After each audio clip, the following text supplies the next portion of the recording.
नमस्कार, मैं डॉक्टर शिवम खंडेलवाल एक बार फिर से आपका स्वागत करता हूँ मेरे चैनल ऑर्थोपेडिक मिस्ट्री पे।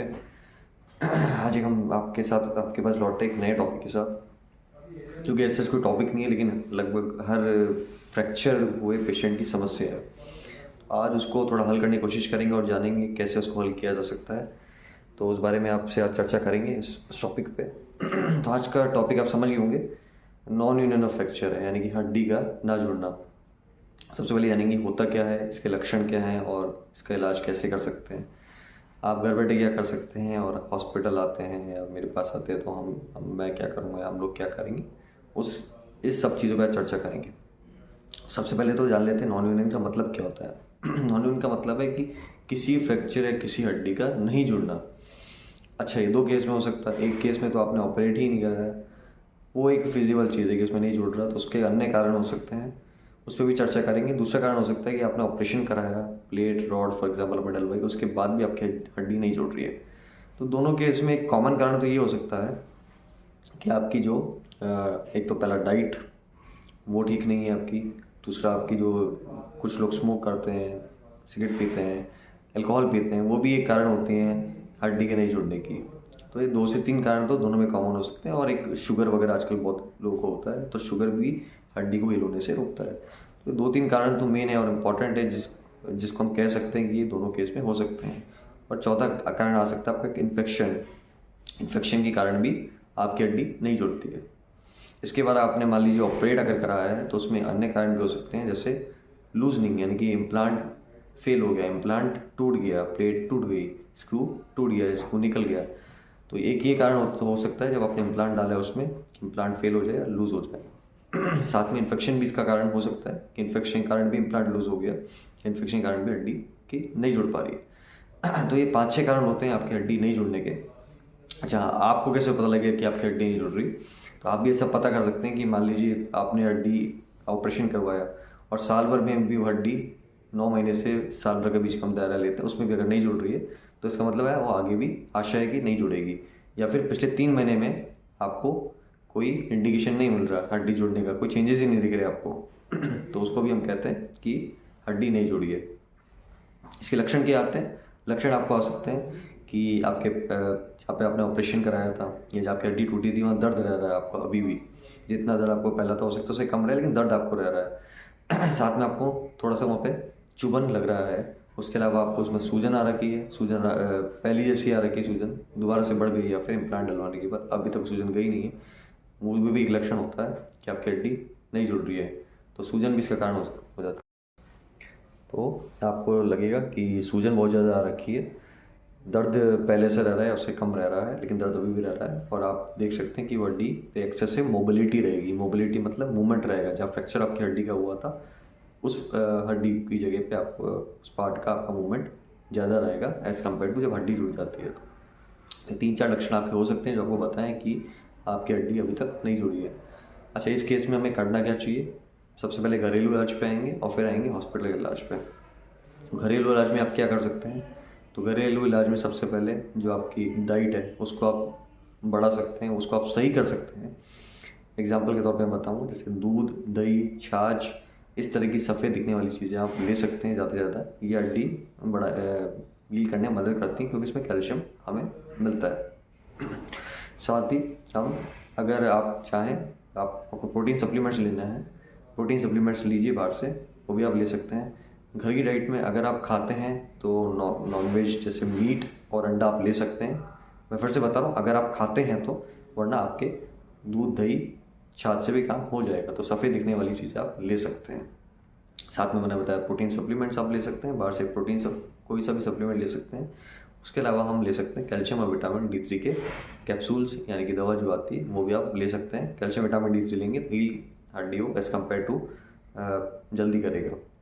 इसमें 2 चीज़ें हो सकती हैं। बच्चों में आप जानते हैं कि हड्डी बहुत जल्दी हील करती है, लेकिन वहीं जो एज्ड पेशेंट होते हैं उसमें हड्डी थोड़ा सा धीरे हील करती हैं, क्योंकि उनको अन्य समस्या भी इतनी होती है कि हड्डी हील नहीं कर पाती है।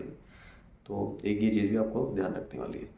तो ये तो मैंने बताया घरेलू इलाज, इसमें आप ये सब घरेलू इलाज कर सकते हैं। अगर मान लीजिए आप अल्कोहल, सिगरेट ये सब लेते हैं, उसको भी आप कम कीजिए, उसको भी आप बंद कीजिए, ताकि आपकी हड्डी जुड़े और उसको हड्डी में जुड़ने में दिक्कत ना आए। उसके अलावा हम क्या कर सकते हैं, उसके अलावा हम जैसे दर्द की दवा होती है, अगर आपको दर्द है तो आप दर्द की दवा भी उसमें केस में ले सकते हैं, अगर आपको दर्द हो रहा है तो सूजन कम करने वाली दवा भी हम ले सकते हैं। इसके बाद आते हैं हम हॉस्पिटल के इलाज। हॉस्पिटल इलाज में आपको क्या करना होगा, हॉस्पिटल आप मेरे पास आते हो सब कुछ, सबसे पहले हम एक्सरे करके देखेंगे कि हड्डी, और पहले से एक्सरे से कंपेयर भी करेंगे कि पहले हड्डी किस तरह की जुड़ी, कब कितना नहीं जुड़ी थी, और अभी उसमें क्या एट प्रेजेंट उसमें क्या चेंजेस है। एक बार हम एक्सरे करके देखेंगे, और ये एक्सरे आप जब भी आएंगे हम टाइम पे जैसे 1-2 महीने बाद करके देखेंगे। सपोज हमें कंफर्म हो जाता है कि हड्डी अब जुड़ने की चांसेस कम है या ना के बराबर है, तो हम मान लीजिए सीटी वगैरह की हमें ज़रूरत होती है, तो हम सीटी एक जांच होती है और हड्डी देखने के लिए कितना कितना जुड़ी है और कितना नहीं जुड़ी है, हमें सारे एंगल से उसमें पता लगता है। तो एक सीटी भी जांच हम उसमें कराएंगे ये देखने के लिए कि क्या क्या दिक्कत है और कहाँ से हड्डी नहीं जुड़ी है और कितनी हड्डी बनी है। ये तो हमारी होगी जांच। जांच के अलावा अगर मान लीजिए आपके मेन कारण जैसे इन्फेक्शन है, तो इन्फेक्शन में हम कैसे कंटिन्यू करेंगे कि मान लीजिए आपका इन्फेक्शन हो रहा है, उस हड्डी की जगह इन्फेक्शन हो गया है, और इन्फेक्शन की से क्या आपको कैसे पता लगेगा, पस वगैरह आपके आएगा, चमड़ी से थोड़ा पस type material, liquid type material निकलता है, आपको नज़र आएगा, बुखार वगैरह आ रहा है तो इसका मतलब इन्फेक्शन है। तो उस इन्फेक्शन के केस में हम क्या करेंगे कि आपके हमें दोबारा से वुंड डिब्राइडमेंट करना पड़ेगा, घाव की सफाई करनी होती है हमें, उस घाव जहाँ पे आपकी प्लेट या रॉड डाली है उसकी सफाई करनी पड़ेगी। साथ ही हम एंटीबायोटिक भी देंगे, एंटीबायोटिक आपके आईवी भी देंगे और ओरली भी देंगे। तो ओरली देकर उसके बाद ओरली देंगे, पहले ओरली देंगे आपको, उसके बाद आपको आईवी भी चढ़ा सकते हैं, आईवी जो कैनुला के थ्रू आपको एंटीबायोटिक भी दी जाएगी। और साथ में जो मैंने आपको बताया घाव की सफाई भी आपकी करनी पड़ेगी, अच्छे से हम घाव की सफाई करेंगे और देखेंगे इम्प्लांट तक भी इन्फेक्शन पहुँचा है कि नहीं पहुँचा है। तो ये हमारी तरफ से आपके इन्फेक्शन का इलाज रहेगा। उसके बाद एक चीज़ और होती है, घाव की सफाई करने के बाद एंटीबायोटिक स्पेसर होते हैं। एंटीबायोटिक स्पेसर अगर जॉइंट का इन्फेक्शन है, जॉइंट में इम्प्लांट डलाता है तो उसमें एंटीबायोटिक स्पेसर हम डाल सकते हैं। एंटीबायोटिक स्पेसर का आसान भाषा में मतलब क्या है कि उसी तरह का एक प्लास्टिक वगैरह की चीज़ जो बॉडी कंपेटेबल होती है, तो उस फॉर्म में स्पेसर आजकल आते हैं। तो जो पॉलीप्रोपाइलीन मटेरियल वगैरह के होते हैं, तो वो वाले मटेरियल को हम उसमें एंटीबायोटिक बीड्स, एंटीबायोटिक उसमें मिक्स करके एंटीबायोटिक सीमेंट्स के साथ उसको स्पेसर को लगा देंगे। साथ ही एंटीबायोटिक बीड्स भी आते हैं, अगर किसी की इन्फेक्शन है और इन्फेक्शन को हमने साफ सफाई कर दी है तो उसमें एंटीबायोटिक छोटे छोटे गोले बनाकर बीड्स के फॉर्म में हम उसमें डाल सकते हैं। 6 से 8 हफ्ते तक ये रिलीज़ करते हैं एंटीबायोटिक, जिससे इन्फेक्शन में कमी आ जाएगी धीरे धीरे। इसके बाद अगले रीज़न पे आते हैं। अगला रीज़न हमारा था इम्प्लांट अगर फेल हो जाता है तो। अच्छा, इम्प्लांट अगर फेल होता है, सपोज इम्प्लांट लूज़ हो गया, प्लेट लूज़ हो गई, रॉड जो आपने नील डाली थी वो लूज़ हो गई, एंड स्क्रू लूज़ हो गया, स्क्रू टूट गया, रॉड टूट गई या प्लेट टूट गई, ये सारे कारण आपके इम्प्लांट फेल के हो सकते हैं।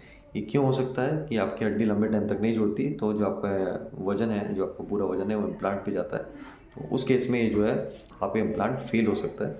उस केस में हम क्या करेंगे, जो इम्प्लांट है आपका वो निकाल के उसकी जगह हम दूसरा इम्प्लांट डालेंगे, जिसमें मान लीजिए आपका रॉड है तो रॉड निकाल के हम प्लेट डालेंगे स्क्रू के साथ, प्लेट डाल के हम उसमें जो बोन ग्राफ्ट है उसके साथ वो भी डालेंगे, ताकि आपकी जो हीलिंग पावर है जो आपकी हड्डियों पे जुड़े। तो सेम ही बॉडी से आपके कूल्हे की हड्डी से हम बोन वगैरह हड्डी निकाल के बोन ग्राफ्ट के तौर पे हम उसको उस जगह प्लेट के साथ डाल देंगे। तो ये हम एक चीज़ कर सकते हैं इस केस में जहाँ पे हमारे इम्प्लांट फेल हो जाए। उसके बाद एक कारण और होता है मोबिलिटी। मोबिलिटी क्या होता है कि सपोज आपको बताया गया है कि आपको इतना चलना है, इतना वजन देना है, और पेशेंट हमारी नहीं माने या तो टोटल रेस्ट पे रहे या फिर कुछ ज़्यादा ही चलने लगे उस पर वजन डाल के, तो वो भी एक कारण होता है आपकी हड्डी नहीं जुड़ने का, कि एक्सेसिव मोबिलिटी हो रही है, ज़्यादा मोबिलिटी हो रही है, कम मोबिलिटी हो रही है, कम मूवमेंट हो रहा है। उस केस में जितना हम बता रहे हैं आपको, जितना आपको वजन डाल के आपके पैर पे चलना है उतना ही आप चलिए। तो ये भी एक कारण मोबिलिटी रहती है जिसके कारण हड्डी नहीं जुड़ती। तो आपको मैंने आज बताया कि कारण क्या होते हैं हड्डी नहीं जुड़ने के, उसको हम किस तरीके से मैनेज कर सकते हैं, घर पे भी कैसे मैनेज कर सकते हैं, हॉस्पिटल में हम लोग कैसे मैनेज करते हैं इस हड्डी नहीं जुड़ने को। तो आई होप कि आपको समझ में आ गया होगा कि इसका इलाज और इसके कारण वगैरह क्या होते हैं। तो कमेंट कीजिए, इस बात को बताइए कि आपको कितना समझ आया। आप भी करके देखिए, लाइक कीजिए, शेयर कीजिए, सब्सक्राइब कीजिए।